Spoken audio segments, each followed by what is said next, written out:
So big ಡಿಬೇಟ್ಗೆ ಮತ್ತೊಮ್ಮೆ ಸ್ವಾಗತ. ದೆಹಲಿಯಿಂದ ಅಶೋಕ್ ನಮ್ಮ ಜೊತೆ ಇದ್ದಾರೆ. ಅಶೋಕ್ ಅವರೇ, ಈಗ ಮಾತನ್ನು ಕೇಳಿಸ್ಕೊತಾ ಇದ್ರಿ, ಜೊತೆಗೆ ತಾವು ಹೈಕಮಾಂಡ್ ಮುಂದೆ ಒಂದು ಬೇಡಿಕೆ ಇಡಕ್ಕೆ ಹೋಗಿದ್ರಿ. ತಮ್ಮ ಬೇಡಿಕೆ ಈಡೇರಲಿಲ್ಲ ಅಂದರೆ ಏನು ಮಾಡ್ತೀರಿ? ಈಗ ಹಮೀದ್ ಅವರೇ, ಇನ್ನೊಂದು ನಾವೆಲ್ಲ ನಿಮ್ಮದು ಡಿಸ್ಕಷನ್ ಕೇಳ್ತಾ ಇದ್ದೆ. ತ್ಯಾಗರಾಜ್ ಅವರಾಗಲಿ, ನಮ್ಮ ಸತ್ಯ ಅವರಿದ್ದಾರೆ, ರಾಯರೆಡ್ಡಿ ಅವರಿದ್ದಾರೆ, ಶಿವನಗೌಡರು ಇದ್ದಾರೆ, ಸತ್ಯ ಅವರೆಲ್ಲ ಕೇಳಿದೆ. ಅದೆಲ್ಲ ಅವರೆಲ್ಲ ವಾಸ್ತವಾಂಶ. ಈಗೇನಾಗಿದೆ, BJP ಸರ್ಕಾರ ಬಂದಮೇಲೆ ಎಲ್ಲ ಕಡೆ ಜಾತಿ ಅಂತ ವಿಷ ಬೀಜ ಬಿತ್ತಿ ಎಲ್ಲ ಕಡೆ ಜಾತಿ ಆಗಿಬಿಟ್ಟಿದೆ. ಆದ್ದರಿಂದ ನಾವು ಸ್ವಲ್ಪ ಎಲೆಕ್ಷನ್ ಸ್ಟ್ರಾಟಜಿ ಮಾಡೋಣ ಅಂತ ಹೇಳಿದ್ವಿ. ಆಮೇಲೆ ನಮ್ಮ ಶಿವಶಂಕರಪ್ಪ ಅವ್ರಿಗೆ ನಾಟ್ ಓನ್ಲಿ ಲಿಂಗಾಯತ್, ಹಿಂದುಳಿದ ವರ್ಗದವರು, ಅಲ್ಪಸಂಖ್ಯಾತರೆಲ್ಲ ಸಪೋರ್ಟ್ ಮಾಡ್ತಾ ಇದ್ದಾರೆ. ಈಗ ನೋಡಿ, ಕಾಗೋಡು ತಿಮ್ಮಪ್ಪ ಅವರು ಬಂದಿದ್ದಾರೆ, ಕೊಂಡಯ್ಯವರು ಇದ್ದಾರೆ, ಉಗ್ರಪ್ಪ ಅವರು ಇದ್ದಾರೆ, ಇನ್ನು ಬೇಕಾದಷ್ಟು ಜನ ನಮ್ಮ ಶಿವಶಂಕರಪ್ಪ ಸಪೋರ್ಟ್ ಮಾಡ್ತಾರೆ. ಬರೀ ವೀರಶೈವ ಇಟ್ಕೊಂಡಿರ್ತಲ್ಲ, ಎಲ್ಲ ಹಿಂದುಳಿದವ್ರ ಜನ. ಅಲ್ಲ, ಒಂದು ನೇರವಾಗಿ ಹೇಳಿ, ಯೂಶುವಲ್ ಆಗಿ ಚುನಾವಣೆಗೆ ಹೋಗ್ಬೇಕಾದ್ರೆ ಒಬ್ಬ ಮಾಸ್ ಲೀಡರ್ ಇಟ್ಕೊಂಡು ಹೋಗ್ತಾರೆ. ತಮ್ಮ ಪ್ರಕಾರ ಶಿವಶಂಕರಪ್ಪ ಅವರು ಮಾಸ್ ಲೀಡರ್ ಅಂತೀರಿ?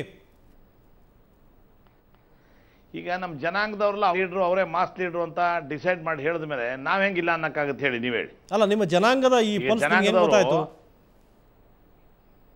ನಾನು ಉತ್ತರ ಕರ್ನಾಟಕ ನಾವೆಲ್ಲ ಟೂರ್ ಮಾಡ್ತಾ ಇರ್ತೀವಿ, ಚುನಾವಣೆ ಎಲ್ಲ ಓಡಾಡ್ತಾ ಇರ್ತೀವಿ, ಗೊತ್ತಾಗುತ್ತೆ. ಅರ್ಥ ಆಯ್ತರ? ನಮ್ಮ ರಾಯರೆಡ್ಡಿ ಅವ್ರು ಹೇಳಿದ್ರು, ಅವ್ರ ಅಭಿಪ್ರಾಯ ಅವ್ರು ಹೇಳೋದು, ನಮ್ಮ ಅಭಿಪ್ರಾಯ ನಾವು ಹೇಳ್ತೀವಿ. ಕುಮಾರಸ್ವಾಮಿ ಅವರು, JDS ರಾಜ್ಯಾಧ್ಯಕ್ಷ ಕುಮಾರಸ್ವಾಮಿನೂ ಕೂಡ ಆ ಭಾಗದಲ್ಲಿ ಟೂರ್ ಮಾಡ್ತಾ ಇದ್ದಾರೆ, ಅಲ್ಲೇ ಇದ್ದಾರೆ. ಅವರು ಹೇಳ್ತಾರಪ್ಪ, ಎಲ್ಲ ಈ ರಾಜ್ಯದ ಜನ ಬಯಸ್ತಾ ಇದ್ದಾರೆ ಮತ್ತು ಉತ್ತರ ಕರ್ನಾಟಕದ ವೀರೇಶ್ ಅವರು ಬಯಸ್ತಾ ಇದ್ದಾರೆ, ನಾನೇ ಮುಖ್ಯಮಂತ್ರಿ ಆಗ್ಬೇಕು ಮತ್ತೊಂದು ಸಲ ಅಂತ ಅವರು ಹೇಳ್ತಾರೆ. ಅಲ್ಲ, ಅವ್ರವ್ರ ಪಾರ್ಟಿ ಅವ್ರು ಹೇಳ್ಕೊಳ್ಳಿ. ಯಡಿಯೂರಪ್ಪನವರು ಕೂಡ ವೀರಶೈವದ ಪ್ರಬಲ ನಾಯಕ, ಅವ್ರಿಗೂ ಕೂಡ ಅದನ್ನೇ ಹೇಳ್ತಾರೆ. ಈಗ ವೀರಶೈವ ಜನಾಂಗದವರು ಎಷ್ಟು ಪರ್ಸೆಂಟ್ ಇದ್ದಾರೆ, ಬೇರೆಯವರು ಎಷ್ಟು ಪರ್ಸೆಂಟ್, ನಿಮ್ಗೆಲ್ಲ ಫ್ಯಾಕ್ಟ್ಸ್ ಅಂಡ್ ಫಿಗರ್ಸ್ ನಾನೇನು ಕೇಳ್ಬೇಕಂದ್ರೆ ನಿಮ್ಗೆಲ್ಲ ಗೊತ್ತಿದೆ. ಆಮೇಲೆ ಯಾವ ತರ ಸಮಾಜದವ್ರು ಯಾವ್ಯಾವ ತರ ಈ ತರ ಚುನಾವಣೆ ಇನ್ವಾಲ್ವ್ ಆಗ್ತಾರೆ ಅಂತ ಎಲ್ಲರಿಗೂ ಗೊತ್ತಾಗ್ಬಿಟ್ಟಿದೆ ಈಗಾಗಲೇ.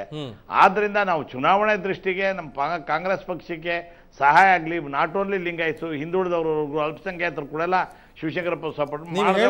ಪ್ರಬಲ ಜನಕ್ಕಿಂತ ಅವ್ರು ಜಾಸ್ತಿ ಇದ್ದಾರೆ, ದಲಿತರು ಹಿಂದುಳಿದವ್ರು ಜಾಸ್ತಿ ಇದ್ದಾರೆ ನಿಮ್ಮೆಲ್ಲರಿಗಿಂತಲೂ.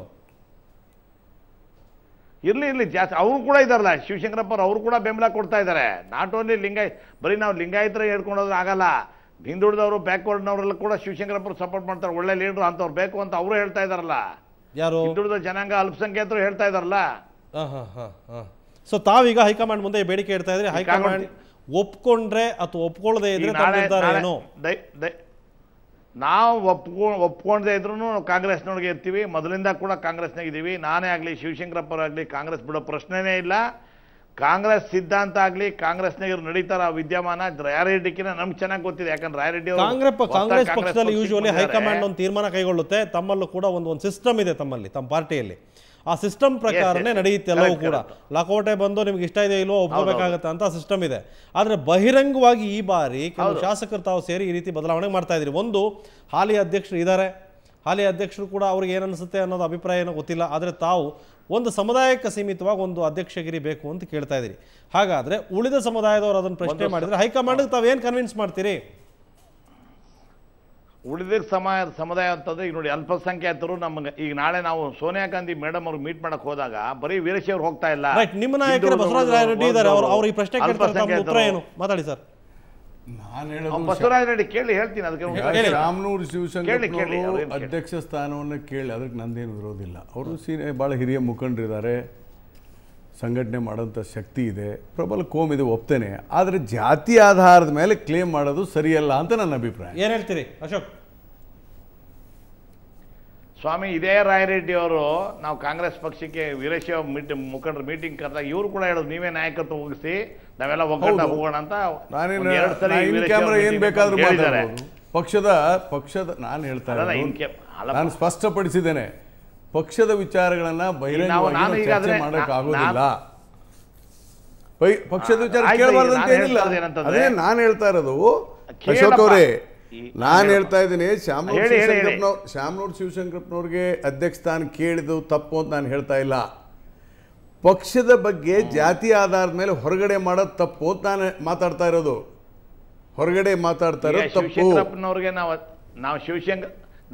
ಹೊರಗಡೆ ನಾವು ಯಾರು ಮಾತಾಡ್ತಾ ಇಲ್ಲ, ನಾವು ಡಿಸ್ಕಷನ್ ಮಾಡಬಾರ್ದು ಅಂತ ಹೇಳಿದೆ ನಾನು. ಅದನ್ನ ಈಗ ವೀರಶೈವ ಕೊಡಿ ಅಂತ ಕೇಳೋದ್ರಲ್ಲಿ ತಪ್ಪೇನಿಲ್ಲ, ಅದನ್ನ ಬಹಿರಂಗ ಚರ್ಚೆ ಬೇಡ.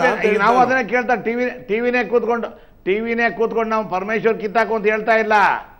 ನಾವು ಕಾಂಗ್ರೆಸ್ ಪಕ್ಷದಾಗ ಅವರು ಇವರು ಕಿತ್ತಾಕೊಂಡ್ ಹೇಳ್ತಾ ಇಲ್ಲ. ನಾವು ಲೀಡರ್ಗಳಿಗೆ ನಾವು ನಮ್ಮ ಸಮಾಜಕ್ಕೆ ಒಂದು ರೆಪ್ರೆಸೆಂಟ್ ಕೊಡಿ ಅಂತ ಕೇಳಕ್ ಬಂದಿದೀವಿ ಅಂತ ಹೇಳ್ತಾ ಇದೀವಿ. ಈಗ ಅಧ್ಯಕ್ಷಗಿರಿ ಬಿಟ್ರೆ ಬೇರೆ ಏನ್ ಪರ್ಯಾಯ ಅದು ಬಿಟ್ರೆ ಅದೊಂದೇನಾ?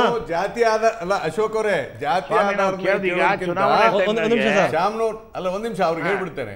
ಜಾತಿ ಆಧಾರದ ಮೇಲೆ ಕ್ಲೇಮ್ ಮಾಡೋದಕ್ಕಿಂತ ಶಾಮನೂರ್ ಶಿವಶಂಕರಪ್ಪನವರು ಅತ್ಯಂತ ಗೌರವಾನ್ವಿತ ಹಿರಿಯ ನಾಯಕರು ಮತ್ತು ಕಾಂಗ್ರೆಸ್ಸಿನ ನಿಷ್ಠಾವಂತ. ಇದು ಅದ್ರ ಬಗ್ಗೆ ಅಂತ ನಾನು ಹೇಳ್ತಾ ಇರೋದು. ಜಾತಿ ಆಧಾರದ ಮೇಲೆ ಕೇಳಬೇಡಿ ಅಂತ ಕೇಳ್ತಾ ಇದ್ದೀನಿ.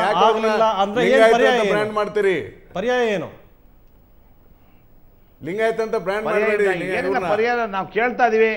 ಈಗ ನಾನೀಗ ರಾಯರೆಡ್ಡಿ ಅವ್ರು ನಾನು ಹೇಳ್ತಾರೆ, ಶಿವಶಂಕರಪ್ಪ ಅವರು ಬರೀ ವೀರಶೈವ ಸಮಾಜದವ್ರು, ನಾನು ಹೇಳಿದ್ರೆ ಹಿಂದುಳಿದ ವರ್ಗದವ್ರು ಕೂಡ ಸಪೋರ್ಟ್ ಮಾಡ್ತಾ ಇದ್ದಾರೆ, ಅಲ್ಪಸಂಖ್ಯಾತರು ಕೂಡ ಸಪೋರ್ಟ್ ಮಾಡ್ತಾರೆ ಅಂತ ಹೇಳಿದ್ದೀನಿ. ಬರೀ ಶಿವಶಂಕರಪ್ಪ ಅವರು ಬರೀ ವೀರಶೈವರು ಕೊಡಿ ಅಂತ ನಾವೇನು ಹೋಗ್ತಾ ಇಲ್ಲ. ಹೊರಗಡೆ ಸಪೋರ್ಟ್ ಇದೆ, ಕೊಡಿ ಅಂತ ಹೇಳ್ತಾ ಇದ್ದೀವಿ. Right right. ರೇಣುಕಾಚಾರ್ಯ ಅವರೇ ಕೊನೆದಾಗಿ ಹೇಳಿತಾ ಅವ್ರು ರೇಣುಕಾಚಾರ್ಯ ಅವರು ಇದ್ದಾರೆ ನಮ್ಮ ಜೊತೆ. ರೇಣುಕಾಚಾರ್ಯ ಅವರೇ, ಬಿಜೆಪಿ ಪಕ್ಷದಲ್ಲಿ ಅಧ್ಯಕ್ಷ ಸ್ಥಾನ ಸಿಗ್ಲಿಲ್ಲ ಯಡಿಯೂರಪ್ಪ ಅವರಿಗೆ ಅನ್ನೋದಾದ್ರೆ ಯಡಿಯೂರಪ್ಪ ಮತ್ತು ನಿಮ್ಮ ಎಲ್ಲರ ನಿರ್ಧಾರ ಏನು?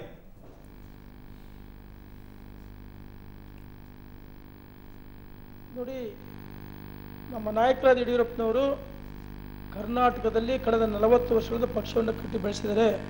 ಪಕ್ಷವನ್ನು ಬಿಡ್ತಕ್ಕಂಥ ಪ್ರಶ್ನೆ ಇಲ್ಲ. ಅವರಾಗಲಿ ನಾವಾಗಲಿ ನಾವೆಲ್ಲ ನಿಷ್ಠಾವಂತ ಕಾರ್ಯಕರ್ತರು.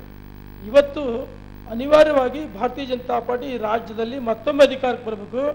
ಈ ನಾಡಿನ ಜನರ ನಾಡಿ ಮಿಡಿತವನ್ನ ನಾವು ನಮ್ಮ ನಾಯಕರಿಗೆ ಹೇಳ್ತಾ ಇದೀವಿ. ತಾವು ಹೇಳ್ತಾ ಇದ್ದೀವಿ ನಮ್ಮ ನಾಯಕರ ನೇತೃತ್ವದಲ್ಲಿ ಬರಬೇಕು ಅಂತ ಹೇಳಿ. ಸ್ಪಷ್ಟವಾಗಿ ಗುಂಪುಗಳಾಗಿದೆ ಪಾರ್ಟಿ ಒಳಗಡೆ. ರೇಣುಕಾಚಾರ್ಯ ಅವರೇ, ಪಾರ್ಟಿ ಒಳಗಡೆ ಸ್ಪಷ್ಟವಾಗಿ ಗುಂಪುಗಳಾಗಿರೋದು ನೋಡಿ. ಒಂದ್ ಮಾತು ಹೇಳ್ತೀನಿ, ಈ ಅಧಿಕಾರ ಸ್ವಾರ್ಥಕ್ಕೋಸ್ಕರ ಅಲ್ಲ, ಜನರ ಸೇವೆಯನ್ನ ಮಾಡೋದಕ್ಕೆ ಅವಕಾಶ ಕೊಡಿ ಅಂತ ಹೇಳ್ತೀವಿ. ಯಾಕಂದ್ರೆ ಉಪಮುಖ್ಯಮಂತ್ರಿಯಾಗಿ 20 ತಿಂಗಳು, ಮುಖ್ಯಮಂತ್ರಿಯಾಗಿ 3 ವರ್ಷ 3 ತಿಂಗಳು ಬಹಳ ಒಳ್ಳೆ ಕೆಲಸ ಮಾಡಿದರೆ. ಇವತ್ತು ಈ ನಾಡಿನಲ್ಲಿ ಅತ್ಯಂತ ಜನಪ್ರಿಯ ವ್ಯಕ್ತಿ, ಜಾತ್ಯತೀತ ವ್ಯಕ್ತಿ. ಆ ಕಾರಣಕ್ಕೋಸ್ಕರ ಕೊಡಿ ಅಂತ ನಾವು ಕೇಳ್ತಾ ಇದೀವಿ. Right sir. ಶಿವನ್ ನೋಡ್ರಿ, ತಾವೇನು ಹೇಳ್ತೀರಿ? ಸಿಗ್ಲಿಲ್ಲ ಅವಕಾಶ. ಈಗ ಅವಕಾಶ ಸಿಗ್ಲಿಲ್ಲ ಅಂತಲ್ಲ, ಸಿಗ್ಲೇಬೇಕಂತಕ್ಕಂಥದ್ದು ನಮ್ಮ ಸಿಗ್ಲಿಲ್ಲ. What next? ಸಿಗದೆ ಇರೋದಕ್ಕೆ ಅವಕಾಶ ಇಲ್ಲ ಅಂತೇಳಿ ನಾನು ಭಾವಿಸಿದ್ದೀನಿ. ರೈಟ್. ತ್ಯಾಗರಾಜ್? ಇಲ್ಲ, ಇದು ಎಲ್ಲರೂ ಕೂಡ ಎರಡಕ್ಕೂ ಸೇರಿಸಿ ಹೇಳಿ, ಕಾಂಗ್ರೆಸ್ ಮತ್ತು ಬಿಜೆಪಿ ಎರಡರದ್ದು. ಜಾತಿಯ ಆಧಾರದ ಮೇಲೆ ನಾಯಕತ್ವ ಕೊಡಿ ಅಂತ ಕೇಳೋದಕ್ಕಿಂತ ಎಲ್ಲರೂ ಕೂಡ ಜಾತಿಗೆ ಒಂದು ಪಕ್ಷ ಕಟ್ಕೊಂಡ್ಬಿಡೋದೇ ಒಳ್ಳೇದು ಅಂತೇಳಿ ನನಗೆ. ಆಗ ಪಾಪ ಜನಕ್ಕೂ ಕೂಡ ಸಮಸ್ಯೆನೇ ಇರೋದಿಲ್ಲ. ಈಗ ಹಿಂದುಳಿದ ವರ್ಗದವರು ಸಿದ್ದರಾಮಯ್ಯ ನಾಯಕ ಆಗಬೇಕು ಅಂತ ಹೇಳ್ತಾರೆ, ಶಾಮನೂರು ಶಿವಶಂಕರಪ್ಪ ಅವರು ಆಗಬೇಕು ಅಂತೇಳಿ ಲಿಂಗಾಯತರು ಹೇಳ್ತಾರೆ, SM ಕೃಷ್ಣ ಆಗಬೇಕು ಅಂತೇಳಿ ಒಕ್ಕಲಿಗರು ಹೇಳ್ತಾರೆ, ಪರಮೇಶ್ವರರೇ ಉಳ್ಕೋಬೇಕು ಅಂತೇಳಿ ದಲಿತರು ಹೇಳ್ತಾರೆ. ಅದ್ರ ಬದಲಿಗೆ ಒಂದು ಜಾತಿಗೆ ಒಂದು ಪಕ್ಷ ಕಟ್ಕೊಂಡ್ಬಿಟ್ರೆ ವೀರಶೈವರೇ ಇವತ್ತು ಯಡಿಯೂರಪ್ಪ ಅವರು ರಾಜ್ಯಾಧ್ಯಕ್ಷರಾಗಬೇಕಂತ ಹೇಳ್ತಾ ಇಲ್ಲಲ್ಲ. ಇಲ್ಲಿ ಒಂದು ಅತ್ಯಂತ ಮುಖ್ಯವಾಗಿ ಗಮನಿಸಬೇಕಾದ ವಿಚಾರ, ಇವತ್ತು ಭಾರತೀಯ ಜನತಾ ಪಕ್ಷದ ಕಾರ್ಯಕರ್ತರಲ್ಲಿ 82% ಜನ ಯಡಿಯೂರಪ್ಪರಾಗಬೇಕಂತ ಹೇಳ್ತಾ ಇದ್ದಾರೆ. ಇಲ್ಲಿ ಬಹುತೇಕ ವೀರಶೈವರಾಗಬೇಕಂತೇಳಿ ವೀರಶೈವರೇ ರಾಜ್ಯಾಧ್ಯಕ್ಷರಾಗಬೇಕು ಅನ್ನುವಂಥ ಹಿನ್ನೆಲೆ ಕಾಂಗ್ರೆಸ್ ಪಕ್ಷದಲ್ಲಿ ಹೇಳ್ತಾ ಇರ್ಬೋದು. ಆದರೆ ಯಡಿಯೂರಪ್ಪ ಅವರಿಗೆ ಅವ್ರಿಗೆ ಭಾಳ ವ್ಯತ್ಯಾಸ ಇದೆ. ಇಲ್ಲಿ ಸರ್ವ ಜನಾಂಗದವ್ರ ಅಭಿಪ್ರಾಯ ಇದೆ ಇಲ್ಲಿ. Right sir. ತಮ್ಮ ಲಾಸ್ಟ್ ವರ್ಡ್ ಏನು ಸರ್? ಕಾಂಗ್ರೆಸ್ ಮತ್ತು ಬಿಜೆಪಿ ಎರಡೂ ನಡೀತಾರೆ ಈ ಬೆಳವಣಿಗೆ. ಹೊರಗಡೆ ಮಾತಾಡ್ತಿರೋದೆಲ್ಲ ಪೋಸ್ ಕೊಡೋ ಮಾತು, ಪಾಸ್ಚರಿಂಗ್ ಅಂತಾರಲ್ಲ ಇಂಗ್ಲೀಷಲ್ಲಿ. ಆ ಥರ ಸಾಮಾನ್ಯ ಜನರಿಗೆ ಅಥವಾ ನಮಗೆ ನಿಮಗೆ ಏನಾದರೂ ಸಮಾಧಾನ ಹೇಳೋ ಮಾತು, ಕೇಳಿದ ಪ್ರಶ್ನೆಗೆ ಕಾಲೇಜ್ ಚರ್ಚಾಕೂಟದಲ್ಲೋ ಹೈಸ್ಕೂಲ್ ಚರ್ಚಾಕೂಟದಲ್ಲೋ ಹೇಳ್ತಕ್ಕಂಥ ಉತ್ತರ ಹೋಯ್ತಾರೆ. ವಾಸ್ತವವಾಗಿ ಯಡಿಯೂರಪ್ಪನವ್ರಿಗೆ ಇವಾಗ ಕಾಂಗ್ರೆಸ್ ಬೇಕಾಗಿದೆಯೋ, ಕಾಂಗ್ರೆಸ್ಗೆ ಯಡಿಯೂರಪ್ಪನವ್ರು ಬೇಕಾಗಿದೆಯೋ ಅನ್ನೋದೇ ಪ್ರಮುಖವಾದ ಪ್ರಶ್ನೆ ಆಗಿ ನಿಂತ್ಕೊಂಡ್ಬಿಟ್ಟು ಬಿಜೆಪಿ ಸಾರಿ ಬಿಜೆಪಿಗೆ ಯಡಿಯೂರಪ್ಪನವ್ರಿಗೆ ಇಲ್ಲ, ಕಾಂಗ್ರೆಸ್ ಕರೆಕ್ಟು. ಯಡಿಯೂರಪ್ಪನವ್ರಿಗೆ BJPಯನ್ನು ಬಿಟ್ಟು ಹೊರಗಡೆ ಹೋಗ್ತಕ್ಕಂಥ ಮನಸ್ಸು ಮೂಡದಂತೆ ಕಾಣುತ್ತೆ. ಯಾಕೆಂದರೆ ನಮಗೆ ಅಧಿಕಾರ ಸಿಗದೇ ಮೇಲೆ ಯಾವ ಪಾರ್ಟಿಲಿದ್ದರೆ ನನಗೇನು ಬಂತು ಭಾಗ್ಯ ಅಂತ. ಅವ್ರಿಗೆ ಕಾಂಗ್ರೆಸ್ ಬೇಕಾಗಿದೆ. ಕಾಂಗ್ರೆಸ್ಗೆ ಯಡಿಯೂರಪ್ಪನವರಂಥವ್ರು ಬೇಕೋ ಬೇಡವೋ ಅದು ಯಾರು ತೀರ್ಮಾನ ಮಾಡೋದು? ಇಡೀ ಕಾಂಗ್ರೆಸ್ನವ್ರು ತೀರ್ಮಾನ ಮಾಡೋಕ್ಕಾಗಲ್ಲ, ಅದು ಸೋನಿಯಾ ಗಾಂಧಿ ಅವರು ಮಾಡಬೇಕು. Right sir. Right sir. ಇದು ಸತ್ಯವರು ಒಂದು ಮಾತು ಹೇಳಿದರು, ಕಾಂಗ್ರೆಸ್ದು ಕೂಡ ಇಂಡೈರೆಕ್ಟಾಗಿ ಯಡಿಯೂರಪ್ಪನವ್ರಿಗೆ ಏನೋ ಮಾಡ್ತಾ ಇದೆ ಅಂತ. ನಾನು ಒಪ್ಪೋದಿಲ್ಲ ಅವ್ರ ಮಾತನ್ನು. ಯಡಿಯೂರಪ್ಪನವ್ರ ಬಗ್ಗೆ ಕಾಂಗ್ರೆಸ್ನಲ್ಲಿ ಯಾವುದೇ ಥರದ ಅವ್ರನ್ನ ಆಹ್ವಾನ ಮಾಡೋದಾಗಲಿ ಅವ್ರಿಗೆ ಬೆಂಬಲವನ್ನು ಕೊಡೋದಿಲ್ಲ. ಯಾಕಂದರೆ ಅವ್ರ ಮೇಲೆ ಸಾಕಷ್ಟು ಅಪಾದನೆಗಳಿದ್ದಾವೆ. ಕಾಂಗ್ರೆಸ್ ಪಕ್ಷದಲ್ಲಿ ಇದೆಲ್ಲ ನಡೆಯೋದಿಲ್ಲ. ರೈಟ್. ಈಗ ಅಶೋಕ್ ಹೇಳಿದವ್ರ ಮಾತಿಗೆ ನಿಮ್ಮದು ಉತ್ತರ, ಬದಲಾವಣೆ ಪ್ರಶ್ನೆಗೆ? ನೋಡಿ, ಬದಲಾವಣೆ ಆಗಬೇಕಾದದ್ದು ಇದಾಗಬೇಕಾದಂಥ ವಿಚಾರ ಕೇಳೋದ್ರಲ್ಲಿ ತಪ್ಪಿಲ್ಲ. ಆದರೆ ಅದನ್ನು ಬಹಿರಂಗವಾಗಿ ಚರ್ಚೆ ಮಾಡೋದು ಸರಿಯಲ್ಲ. ಬಹಿರಂಗವಾಗಿ ಮಾಡೋದು ಖಂಡಿತವಾಗಿ ಇದು ನಮ್ಮ ಪಕ್ಷ ಒಪ್ಪೋದಿಲ್ಲ.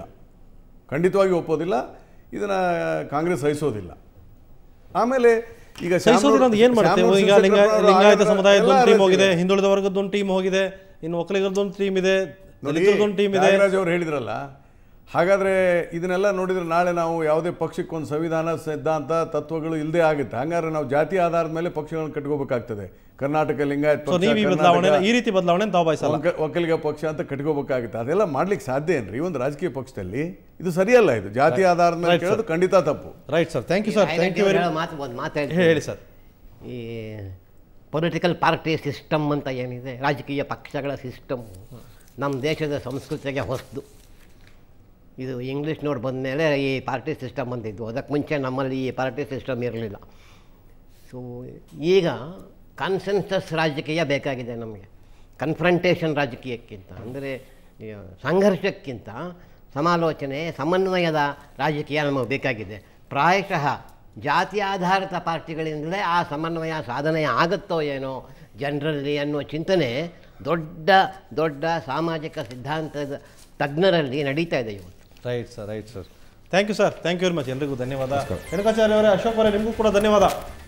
ಇದಿಷ್ಟು ಇವತ್ತಿನ ಬಿಗ್ ಡಿಬೇಟ್. ನಾಳೆ ಮತ್ತೆ ಭೇಟಿಯಾಗೋಣ. ನೇರಾದಿಟ್ಟ ನಿರಂತರ ಸುದ್ದಿಗಾಗಿ ನೋಡ್ತಾ ಇರಿ ಸುವರ್ಣ ನ್ಯೂಸ್.